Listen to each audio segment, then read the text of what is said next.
इकडे नाशिकमध्ये पार पडलेल्या शाही स्नानादरम्यान भाविकांनी शिर्डीतही साई दर्शनासाठी गर्दी केली होती।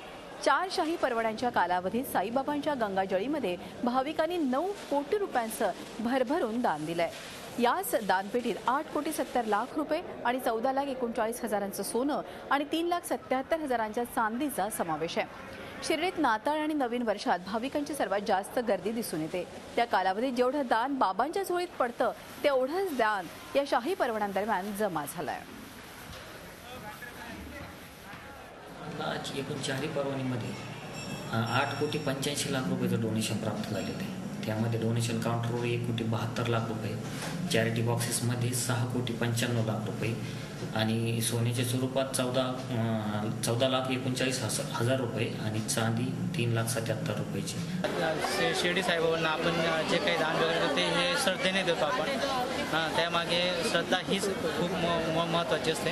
फार भक्तिभावाने साईबाबांची पूजा अर्चा करतो, त्यांच्यावर आमची श्रद्धा आहे आणि आम्ही जे दान करतो ते या साईबाबांच्या या मंदिरासाठी त्याचा कुठल्याही पद्धतीने उपयोग होतो। त्याबद्दल ते दिल्यानंतर आम्हाला एक मनाला मानसिक समाधान भेटतं। झी 24 तास रहा एक पाऊल पुढे।